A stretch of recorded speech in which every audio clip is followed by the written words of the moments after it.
ACB DG Shri Atul Singh IPS గారి ఆదేశాల మేరకు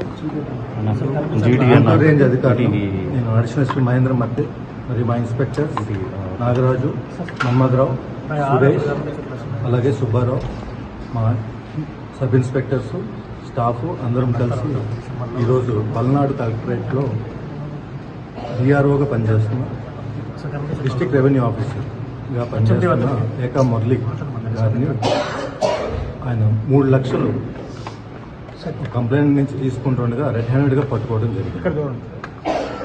ఈ 3 లక్షలు లంచం అనేది ఆయన 2023లో హెచ్సిఎం ప్రోగ్రామ్ సంబంధించి ఒక ఫౌండేషన్ లేయింగ్ ప్రోగ్రామ్ సంబంధించి లంచ్ పార్సల్స్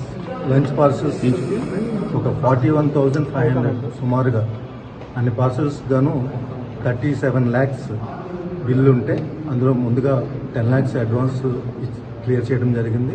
సబ్సిక్వెంట్గా మిగిలిన 26 చేంజ్ 26 lakhs అబోవ్ అమౌంట్కి చెక్ రిలీజ్ చేయడానికి గాను, అలాగే చెక్ ఇచ్చినందుకు గాను డిఆర్ఓ గారు సాగర్మాత క్యాటరింగ్ సర్వీసెస్ అనే వాళ్ళ దగ్గర లంచంగా 3 లక్షలు డిమాండ్ చేసి తీసుకున్నట్టుగా మేము పట్టుకోవడం జరిగింది రెడ్ హ్యాండెడ్.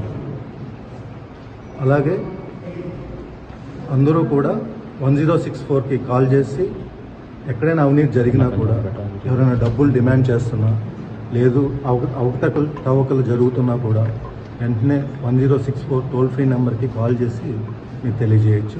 ధన్యవాదాలు. ఏంటండి ఇప్పుడు ప్రొసీడింగ్స్ అవుతున్నాయండి, అరెస్ట్ కూడా ఉంటుంది. సార్ ఈ కంప్లైంట్ అంటే ఎక్కడ ఎవరైతే కంప్లైంట్ చేశారో అతను ఎక్కడ? అతను లోకలేనండి. అతను సాగర్మాత క్యాటరింగ్ సర్వీసెస్ తరఫున వారు. ఓకే.